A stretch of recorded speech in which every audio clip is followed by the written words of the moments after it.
Before understanding why the White Council rejected Thranduil, we must first stand between two kinds of power: the gathered wisdom of the Council and the solitary strength of the woodland realm.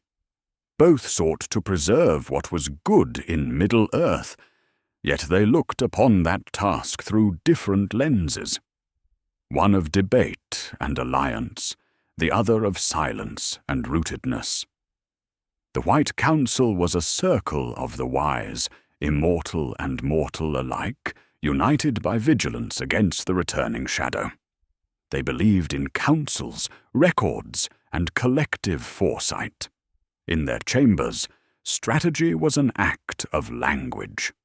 Yet far to the north, under the dark canopy of the greenwood, Thranduil ruled through presence rather than persuasion. His power was expressed not in proclamations, but in the unseen order of the forest itself. The greenwood was once bright and endless, filled with laughter and silver light, but over long years, the shadow that stirred in Dol Guldur dimmed its heart, and the name Mirkwood began to spread like rot through song. Thranduil, heir to Doriath's fallen grace, withdrew deeper into his halls, weaving his realm with enchantments of secrecy. Many thought it pride. In truth, it was preservation. The last echo of a lineage that had once learned the cost of open trust. The council in Rivendell, or Lothlorien, saw Thranduil's silence as distance, his guarded gates as defiance. To them, wisdom meant participation, and isolation looked like dissent. Yet the king of the woodland realm viewed matters differently. He had seen councils fail before. He had seen alliances turn to ruin when oaths were broken and hearts corrupted by grief. He ruled by restraint, believing that what could not be governed by words might yet be held together by will. Thus two philosophies grew apart. One centered on collaboration, the other on endurance. The council convened to discuss the patterns of darkness, while Thranduil kept his borders and waited, listening to the whisper of trees older than their scrolls. He fought his wars in silence, defending a kingdom the wise rarely entered. And so the divide widened, not by enmity, but by misunderstanding. The council mistook silence for arrogance. Thranduil mistook their unity for interference. Between them, a quiet absence grew, one that would echo through centuries. Before we can judge the choice that kept him apart, we must understand the roots of the White Council itself, how it was formed, and whose vision defined its purpose.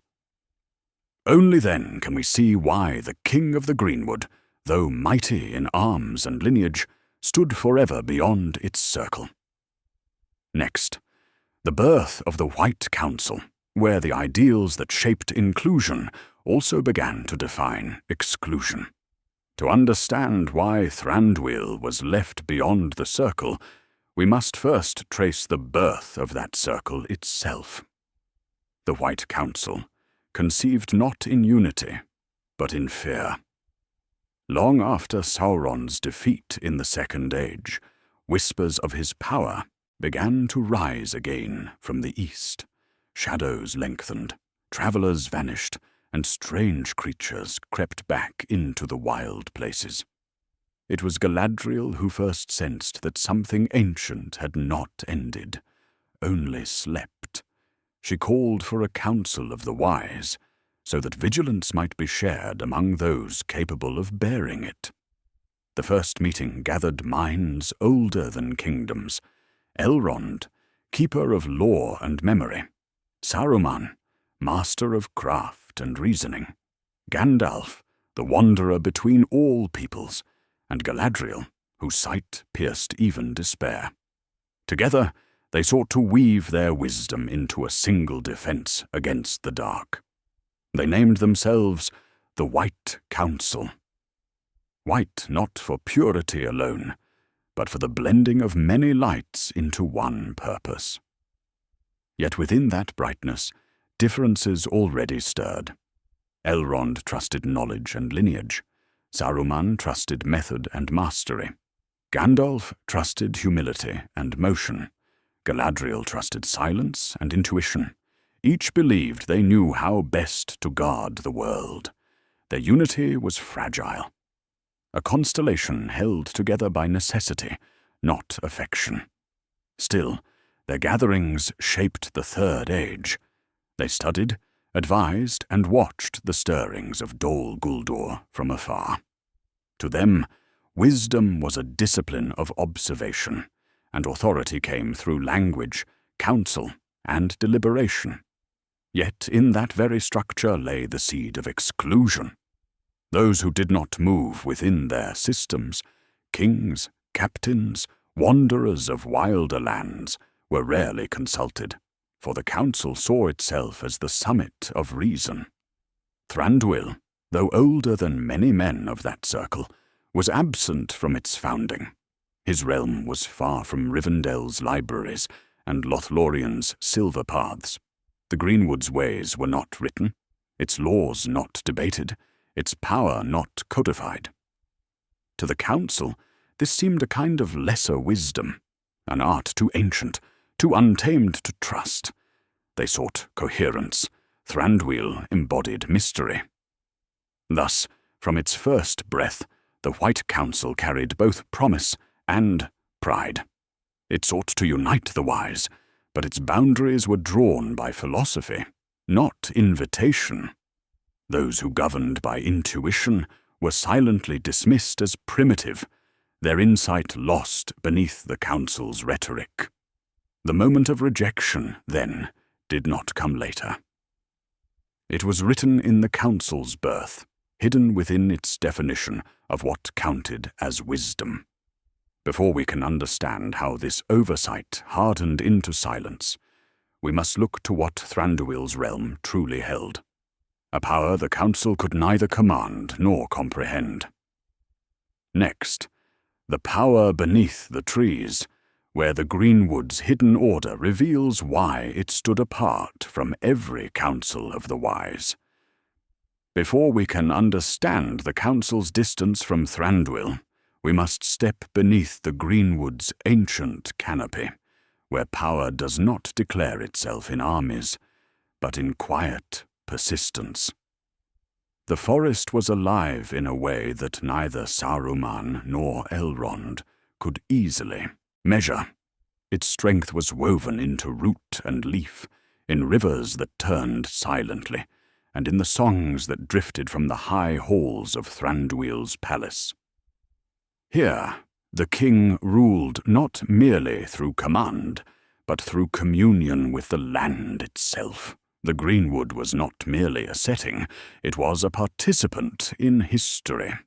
Its enchantments were older than the Third Age, a legacy of Doriath and the Sindar who first walked its paths. Thranduil inherited not only his father's crown, but the memory of a kingdom lost to betrayal and flame.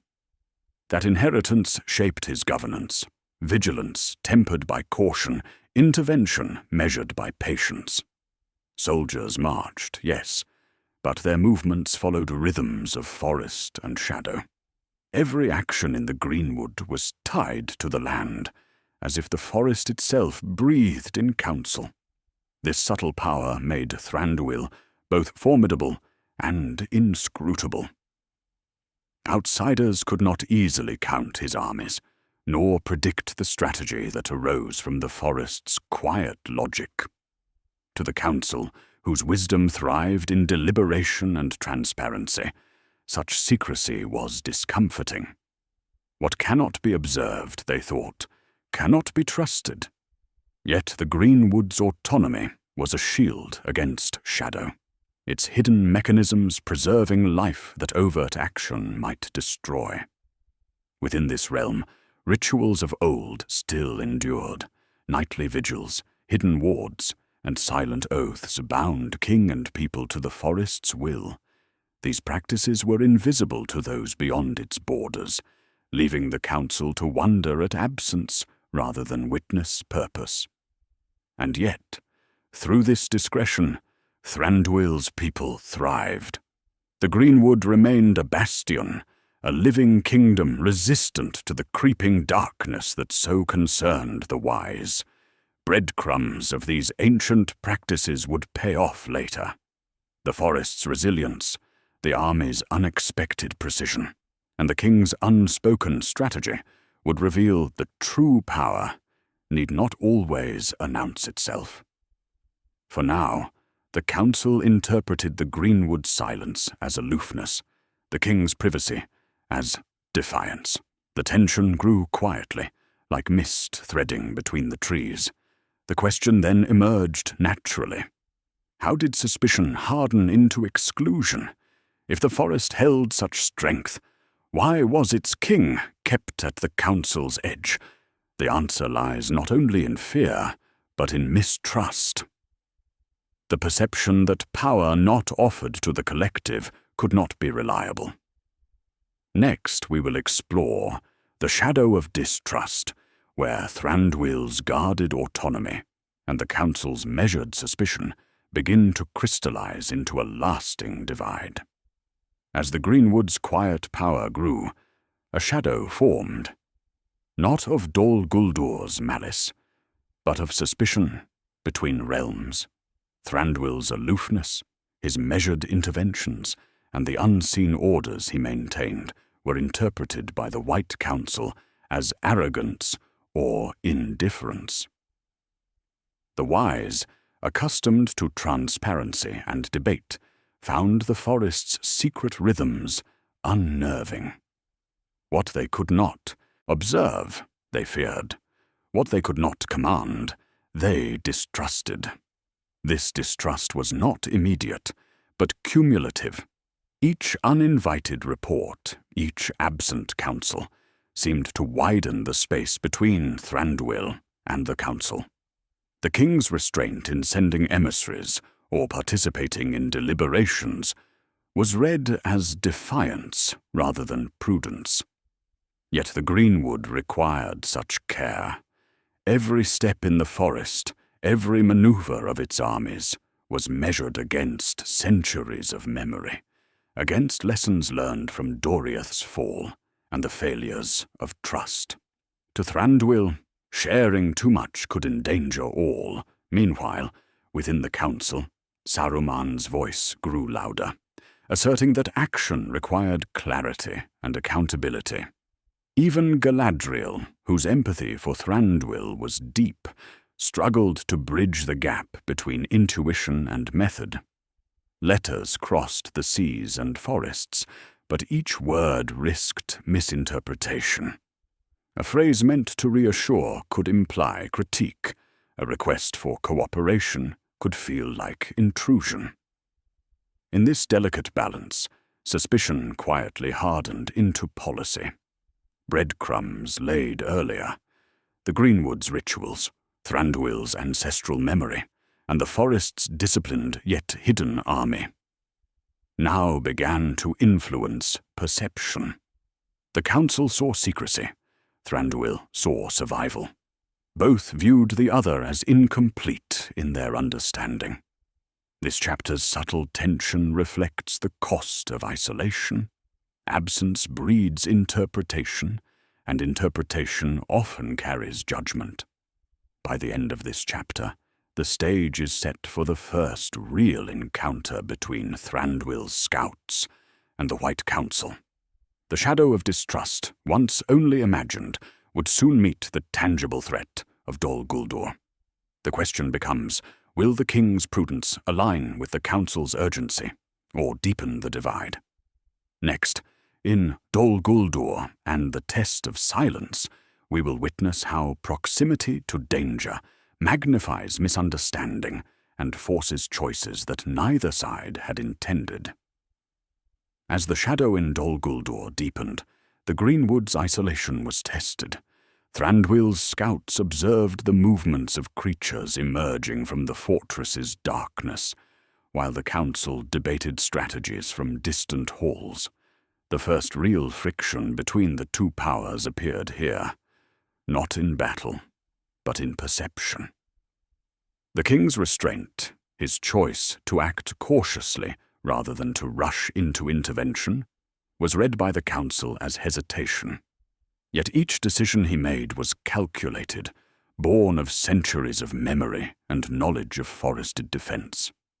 The scouts who returned from the southern edges of Mirkwood spoke in careful words.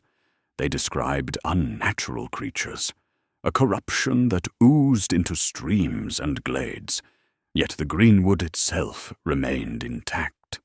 Thranduil knew that overt action could risk the delicate enchantments that preserved his people. This understanding of consequence, rooted in patient observation, contrasted sharply with the council's desire for immediacy. To the wise, delayed action suggested distrust or incompetence. To the king, immediacy threatened survival. Galadriel, observing from afar, recognized the tension. She understood both sides, the council's need for measurable security, and Thranduil's reliance on intuition and subtlety. Her empathy created a silent bridge, one that Saruman ignored. The king's silence, in this light, was not arrogance, but a form of counsel expressed in motion rather than words. Yet the council lacked the tools to read such subtlety, perceiving absence instead of strategy. Breadcrumbs sown in earlier chapters. The Greenwood's rituals, Thranduil's ancestral memory, and his untamed army now began to shape the political narrative. The king's hidden vigilance would later reveal its precision, but for now it only intensified the council's misreading. Suspicion hardened into judgment, and in that space, exclusion took root. By the end of this chapter, the stage is prepared for the divergence of intent. Thranduil remains steadfast in his measured guardianship, while the White Council, bound by doctrine and habit, begins to assume that exclusion is safer than trust. The quiet question lingers. Will understanding ever bridge the forest and the halls of the wise? Next, in Galadriel's unspoken sympathy, we explore the subtle empathy that might have reconciled them, and why even such insight could not alter the course set by pride and caution. As the Greenwood and the White Council remained divided, Galadriel's quiet insight offered a rare perspective. From her vantage in Lothlorien, she observed both the Council's deliberations and Thranduil's silent guardianship. She sensed the weight of memory pressing upon the king. The echoes of Doriath, the lessons of betrayal, the cost of openness. To her, his withdrawal was not arrogance, but careful stewardship, a deliberate act of protection for his people. Galadriel attempted subtle interventions, weaving letters and envoys into the spaces between council meetings and the king's halls. Her words were measured, seeking to explain Thranduil's motives without breaking his chosen silence. Yet even her careful guidance was filtered through the council's rigid frameworks. Saruman, convinced that only structure could contain threat, dismissed nuance as indecision. Elrond sought precedent, and precedent alone, leaving little room for understanding rooted in intuition. Through her observations, Galadriel realized that the divide was as much philosophical as it was practical. The council prized knowledge codified in texts and formal agreements. Thranduil's wisdom was experiential, rooted in the rhythms of the forest and the silent lessons of time. The Greenwood itself became a teacher, instructing its people in patience, strategy, and resilience without uttering a single command that the council could witness. Breadcrumbs planted in previous chapters. The forest's hidden orders, the king's measured interventions, and the council's doctrinal rigidity, now began to illuminate the subtle misalignment. Galadriel's empathy could perceive this, but even she could not bridge the growing chasm alone. The council's expectations and Thranduil's philosophy were moving along parallel paths, destined to intersect under duress rather than choice. As the shadow of Dol Guldur grew, Galadriel's unspoken sympathy became a quiet testament. Understanding could exist without resolution, and empathy could flourish in the silence between action and perception. Yet even her vision could not prevent the influence of Saruman's doctrine, which increasingly favored immediate, measurable intervention over patience or intuition. By chapter's end, the tension is clear.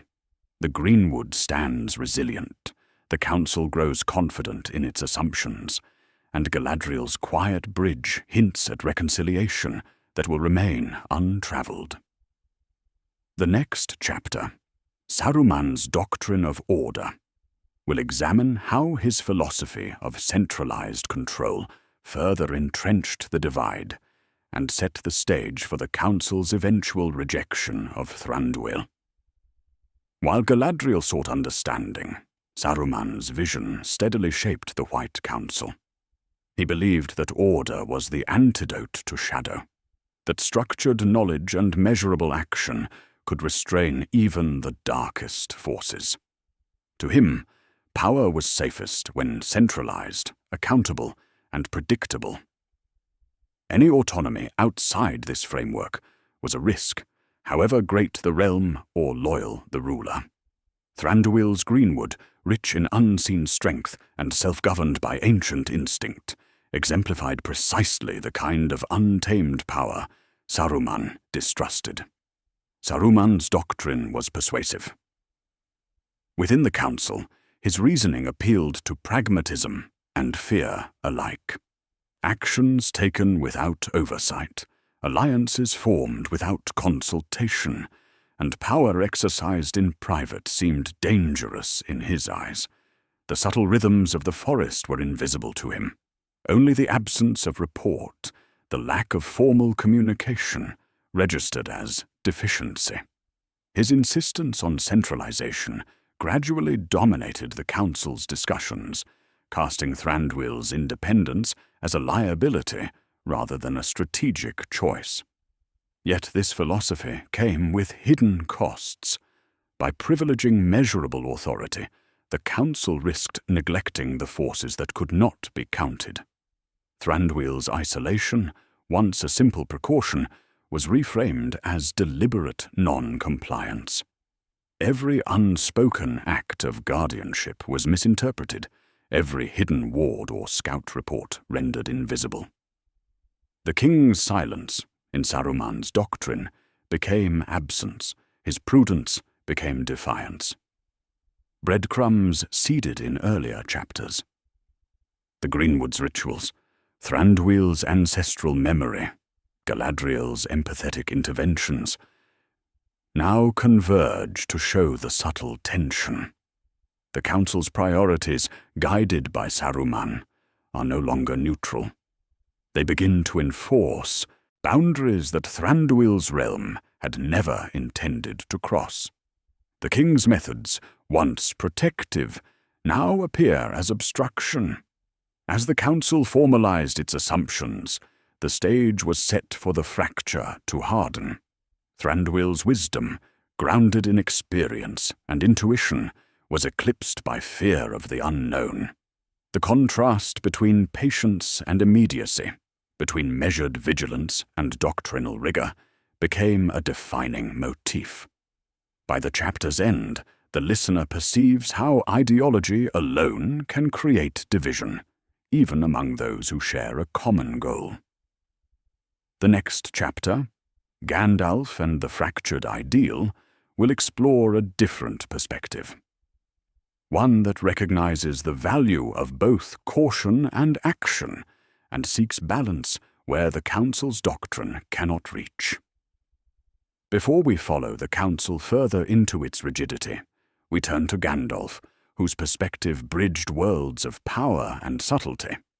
Unlike Saruman, who prized control and measured authority, Gandalf valued prudence tempered by humility.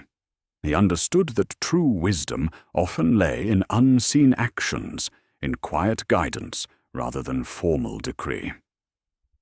To him, Thranduil's withdrawal from the council was not defiance, but deliberate stewardship. The king's restraint reflected a deep understanding of consequence, a knowledge shaped by the forest's rhythms and the memory of past failures. Gandalf recognized the fracture in the council's ideal.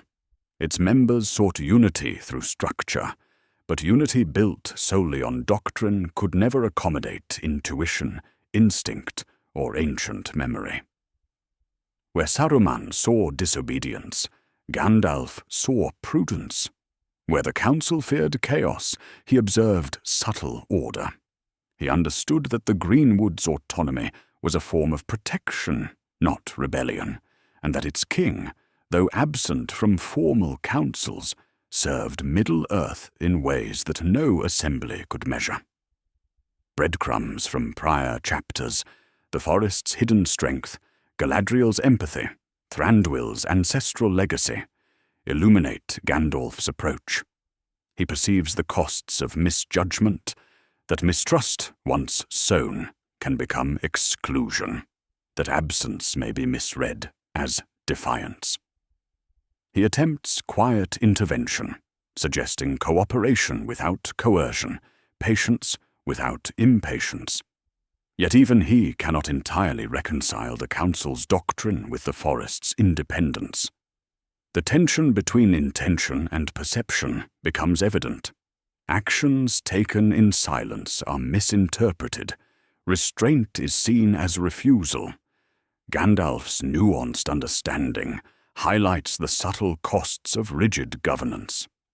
That measured, quiet strength is often invisible to those who measure only in words and records.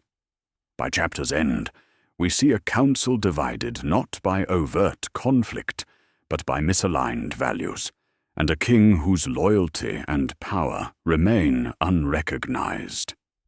This sets the stage for the next exploration, the cultural and historical rifts that shaped this divide.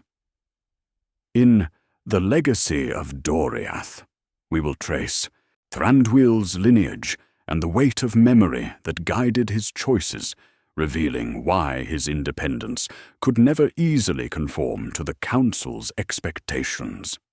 To understand Thranduil's choices, we must return to the legacy he carried. The memory of Doriath, the hidden kingdom that once stood as a haven for the Sindar. Its fall, wrought by betrayal and the relentless encroachment of shadow, left an indelible mark upon its heirs. Thranduil's caution and measured guardianship were not merely personal preference. They were echoes of history, ancestral lessons encoded in his very being. Every decision he made reflected centuries of vigilance, learned from the failures of those who trusted too freely and lost everything. Doriath's legacy was both gift and burden. It provided him with deep knowledge of ancient magic, the subtle governance of people in harmony with land, and the ways of silent defense. Yet it also carried the cost of inherited trauma, an awareness of how swiftly kingdoms could crumble under the weight of misplaced trust. The Greenwood, like Doriath before it, required secrecy and prudence to survive. Thranduil's independence was therefore a strategy honed over generations, a blend of wisdom and caution that outsiders could easily misinterpret. Within the council, this history was largely invisible. Saruman and others saw only the present, the king's absence from deliberation, his secrecy, his forest that seemed to hide more than it revealed. They measured him against immediate action and tangible authority, not against centuries of inherited knowledge and the subtle power that comes from attunement to a realm's natural rhythms. Galadriel understood, Gandalf appreciated, but the council at large could not reconcile these perspectives. Breadcrumbs planted in earlier chapters. The Greenwood's rituals, Thranduil's ancestral memory, Gandalf's nuanced view, converge here to show why culture and history matter. His actions were not obstinacy, but prudence. His isolation was a reflection of legacy, not arrogance. The council's inability to perceive this shaped the narrative that would exclude him. By the chapter's end, we see that the divide was rooted in more than politics or philosophy. It was a cultural rift, the echo of past kingdoms influencing present decisions. The next chapter, The Strategy of Containment, will examine how Thranduil translated this legacy into practical action, defending his realm and the wider world with precision that the council could neither anticipate nor command.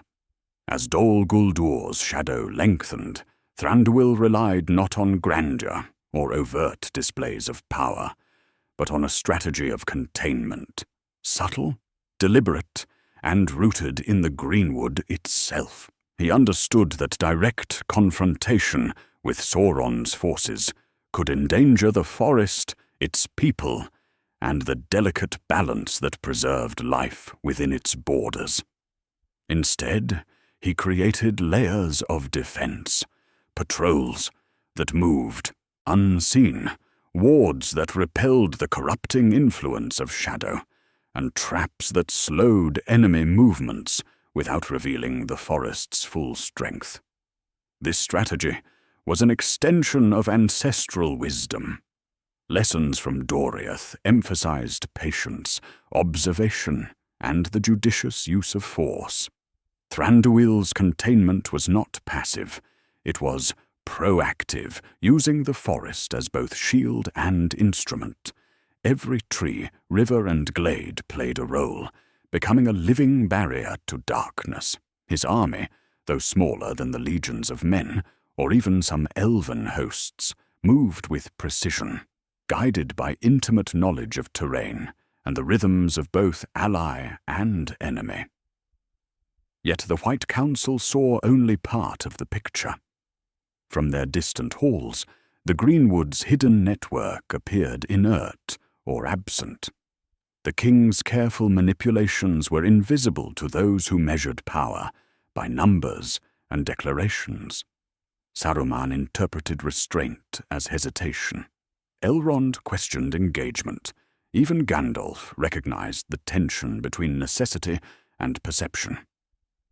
The council's inability to observe the forest's subtle defenses reinforced their growing suspicion that Thranduil operated outside their control.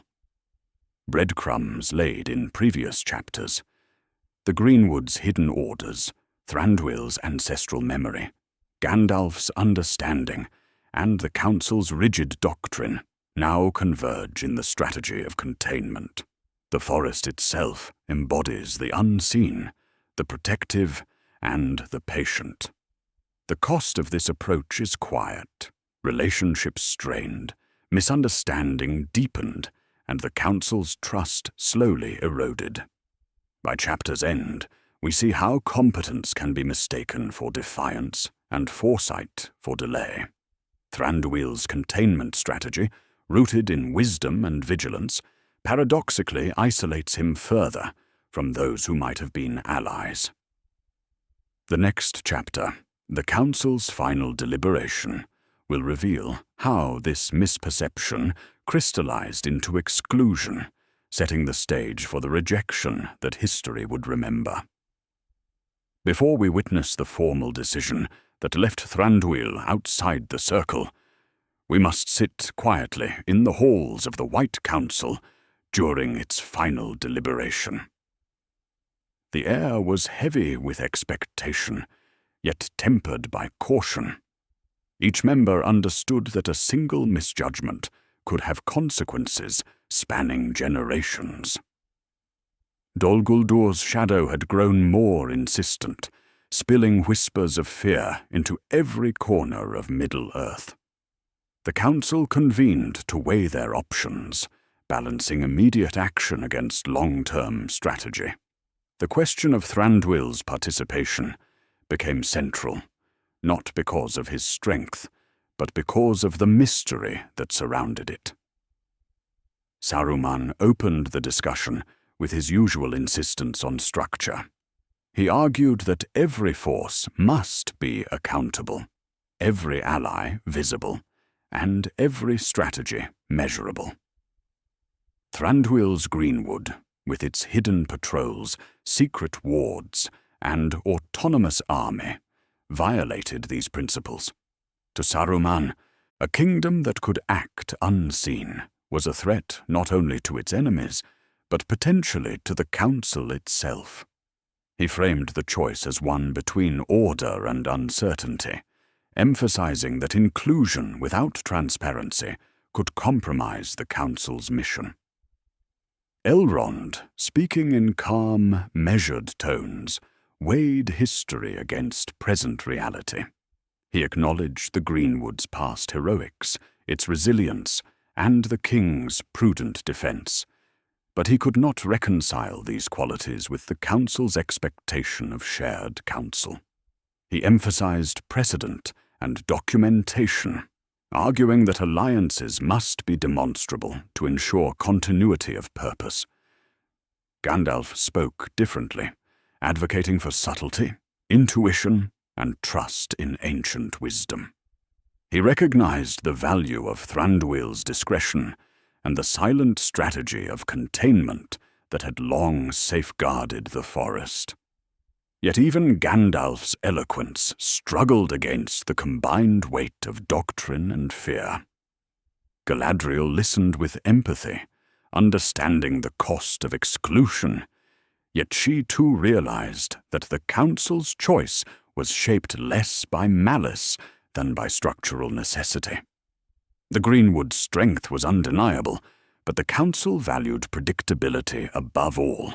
In their eyes, secrecy equated to unreliability, patience to hesitation, and autonomy to defiance. Their deliberation was thorough, reflective, and tempered, yet the outcome was quietly predetermined. Breadcrumbs from previous chapters, the Greenwood's hidden mechanisms, the king's ancestral legacy, Gandalf's balanced perspective, and the council's rigid philosophy now converge. Every argument, every observation, every subtle judgment fed into the final assessment. Thranduil's absence from council chambers, his guarded communications, and the forest's secret strength were interpreted not as virtues, but as liabilities. When the decision was made, it was not announced with anger or condemnation. Rather, it was recorded in calm, formal terms. The White Council would proceed without the direct participation of Thranduil and his realm. His independence, once a source of protection for Middle-earth, became the very reason for exclusion. The deliberation closed with a quiet understanding of consequence, a recognition that exclusion carried its own costs, yet a belief that structure must guide action above all else.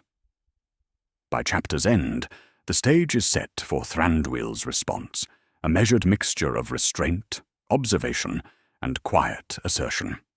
The next chapter, Thranduil's silent rejection, will explore how the king internalized the council's decision, not with fury or despair, but with the calm certainty of a ruler who knew that the preservation of his realm demanded patience and subtlety above all. Following the council's final deliberation, Thranduil received word of their decision in silence. No emissary sought to convey it personally. No fanfare marked the exclusion. Instead, the message arrived through carefully written letters, weighed with courtesy, yet carrying the unmistakable weight of judgment. The king read them in the dim light of his halls, surrounded by the forest he had long protected. To an outsider, this might have seemed a moment for outrage or despair. Yet Thranduil's response was neither rash nor emotional. It was deliberate, measured, and rooted in the knowledge that the Greenwood's survival required a patience that the council could not understand. In the aftermath, the forest itself seemed to mirror his resolve. Shadows deepened among the trees, but there was no decay, only vigilance. The king understood that exclusion did not signify weakness, nor did it question the value of his defense. Rather, it reflected the council's limitations. Their reliance on formal structures, observable authority, and collective control. Thranduil recognized that their metrics of power could not measure his own. What was silent, slow, and hidden was invisible to those accustomed to immediate and declared action. He reinforced his strategies of containment, deepening wards and extending patrols. Scouts moved along secret paths, reporting only to him. Enchantments strengthened areas of the forest that had already begun to repel Dol Guldur's agents. In each motion, he reaffirmed his autonomy. Not out of pride, but out of duty. Every act of guardianship was performed quietly, as it had always been, without need for acknowledgement or approval. This silence was a language of its own, a testament to the wisdom that had guided his ancestors. Breadcrumbs from previous chapters. The legacy of Doriath, the Greenwood's hidden strength, Gandalf's tempered understanding, and Galadriel's empathetic observation. Now find clarity. Thranduil's response embodies the convergence of these threads: prudence, ancestral memory, and the quiet assertion of sovereignty. The cost of exclusion is subtle. While alliances are bypassed, the king's people remain safe, and the forest endures. The council, in their reliance on transparency and doctrinal authority, cannot perceive the quiet efficacy of his methods. Thranduil's silent rejection carries a dual lesson. It demonstrates the power of measured autonomy in the face of institutional expectation, and it reveals the limitations of councils, even those composed of the wise, when structure is mistaken for universal authority. His restraint, far from weakness, protects both his kingdom and the balance of the wider world, illustrating that the unseen often bears the greatest weight. By chapter's end, the listener understands the depth of the divide. A rift formed not from malice, but from misaligned perception, differing philosophies, and the invisible costs of wisdom exercised in silence. The next chapter, Reflections and Consequences, will explore how this exclusion shaped Middle-earth's history, the Greenwood's legacy, and the subtle ripple effects on both council and king alike. With Thranduil's measured response complete, the forest settled into its quiet rhythm. Yet the consequences of the White Council's decision began to unfold across Middle-earth. The exclusion of the King of the Greenwood was more than a procedural oversight. It was a philosophical divergence that would ripple outward, influencing not only immediate strategy against Dol Guldur, but the very perception of Elven governance, autonomy, and alliance for generations. Both council and king were left to navigate the tension between intention and perception, each carrying costs invisible to the other. The council, reflecting on the decision in subsequent meetings, believed they had acted prudently.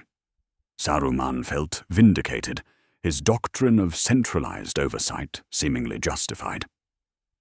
Elrond continued to emphasize the necessity of transparency and formal accountability. Yet even within these chambers, a subtle unease persisted. Excluding a force as potent as Thranduil's army, guided by ancestral wisdom and the subtle power of the Greenwood, created a vacuum.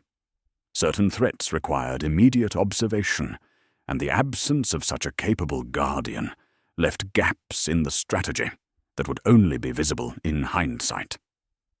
Gandalf, more than anyone, perceived the duality. The council's prudence mitigated one form of risk, but introduced another, hidden cost. Within the Greenwood, Thranduil's reflection was quiet, but deliberate. He considered the lessons of Doriath, the cycles of history, and the obligations of his people. The rejection was not a personal slight, but an inevitable consequence of divergent values. He redoubled his commitment to silent vigilance, understanding that power exercised without spectacle could achieve what overt displays often could not. The forest thrived under his watch, wards and patrols, preventing the encroachment of shadow, while leaving the council unaware of their full effectiveness. Breadcrumbs planted throughout the narrative, ancestral memory, Galadriel's empathy, Gandalf's tempered insight, the Greenwood's hidden orders, converge to show that consequences are rarely linear. The council's procedural victory carried hidden costs. Thranduil's autonomy secured survival, but reinforced misunderstanding. Each decision, visible or hidden, shaped the unfolding pattern of Middle-earth's politics and defense. By the end of this chapter, the listener perceives the dual nature of consequence. Action can protect, yet misalignment can breed misunderstanding. Restraint can preserve, yet be mistaken for defiance. The divide between Thranduil and the White Council illustrates a timeless tension between formal authority and experiential wisdom, between observable power and the silent efficacy of subtle guardianship. The next chapter, Lessons for the Ages, will reflect on the broader implications of this divide, the enduring legacy of Thranduil's approach, and how perception, philosophy, and patience shape the history of even the wisest of realms. As the Greenwood's leaves whispered with the quiet passage of time, the story of Thranduil's exclusion from the White Council became a testament to the complex interplay of wisdom, perception, and consequence. The king's measured restraint, his silent guardianship, and the forest's hidden strength endured long after the council's decision had been recorded in formal histories. Yet the true lesson lies not in the record itself, but in the subtle rhythms of action and reflection, in the ways that vigilance and understanding unfold without need for recognition. The White Council continued its work, guiding Middle-earth against rising shadows. Its members debated, deliberated, and occasionally erred, each choice reflecting their philosophy of centralized oversight. Saruman's doctrine of order remained influential, yet Gandalf's tempered insight and Galadriel's empathy reminded them that not all power could be observed or commanded. Thranduil's absence became both a caution and a lesson, that the wisdom of autonomous guardians, grounded in experience and ancient memory, might operate beyond the comprehension of even the wisest councils. Within the Greenwood, the king's legacy took root. Every ward, every patrol, and every subtle intervention reinforced the forest's resilience. His people prospered, guided by principles inherited from Doriath and refined through centuries of vigilance. The forest itself, once a hidden teacher, became an enduring symbol of patience, discretion, and the quiet assertion of sovereignty. Thranduil's approach exemplified a paradox of leadership, that influence need not be declared to be effective, and that restraint, exercised with clarity and purpose, can achieve outcomes that overt authority cannot measure. Breadcrumbs sown through previous chapters, ancestral memory, Gandalf's guidance, Galadriel's empathy, Saruman's doctrine, and the Greenwood's hidden mechanisms converge in reflection. The listener understands the subtle costs and benefits of decisions made in the shadow of mistrust, and the enduring truth that perception shapes history as much as action. Misalignment between philosophy and method can produce exclusion, yet autonomy exercised wisely sustains life, preserves knowledge, and safeguards realms against threats both visible and unseen.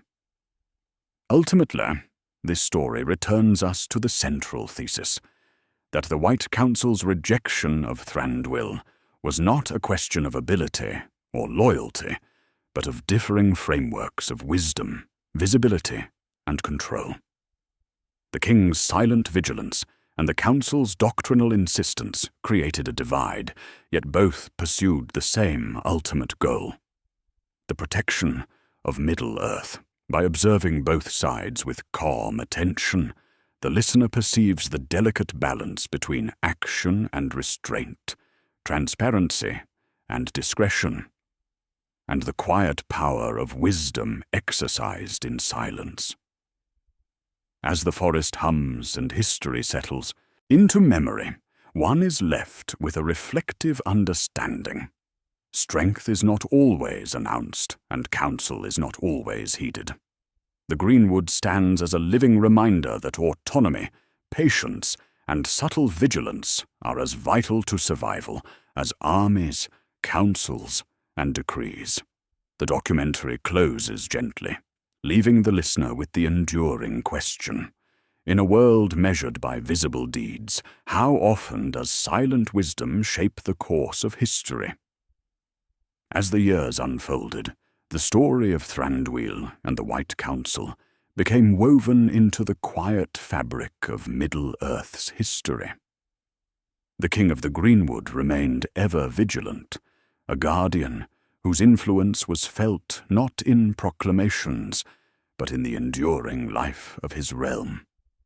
Dol Guldur's shadow ebbed and flowed, yet the forest's defences, honed through centuries of restraint, remained imperceptibly effective. In the absence of formal acknowledgement, Thranduil's work carried its own quiet validation: survival, resilience, and the preservation of the natural order. The council continued to act against the encroaching darkness, guided by the doctrines of Saruman, the insight of Gandalf, and the empathy of Galadriel. Yet Thranduil's absence was more than a gap in strategy. It was a testament to the limits of formal oversight. Wisdom exercised in secrecy, knowledge rooted in ancestral memory, and action measured against long-term consequence cannot always be observed. Yet these qualities may prove decisive. The exclusion of a force as subtle and disciplined as the Greenwood illustrates how perception shapes judgment, and how doctrinal rigidity can inadvertently obscure true power. Within the Greenwood, the lessons of Doriath were kept alive, rituals endured, wards deepened, and scouts maintained their silent watch. The forest itself became a living chronicle, recording victories and setbacks not in stone or parchment, but in trees, rivers, and the memory of its people. Thranduil's leadership emphasized that the unseen, when guided by understanding and patience, is as potent as armies arrayed in plain view. Every quiet act of protection was an assertion of sovereignty, a testament to the enduring power of measured vigilance. Breadcrumbs from the documentary, ancestral memory, Gandalf's tempered counsel, Galadriel's empathetic perspective, Saruman's doctrine, and the Greenwood's hidden strategies converge to illustrate a subtle truth. Power exercised silently, wisdom exercised patiently, and restraint exercised decisively often have consequences that echo further than visible deeds. The divide between Thranduil and the council, though now historic, leaves a lasting lesson. Understanding requires attention not only to what is said and seen, but also to what is withheld, measured, and silently enacted. As the epilogue closes, the listener is invited to reflect on the enduring balance between visibility and discretion, between doctrine and intuition, between immediate action and long-term preservation. Thranduil's story is a meditation on patience, perception, and quiet authority, and the Greenwood remains a living reminder that even in a world measured by deeds, silent vigilance can shape the fate of realms.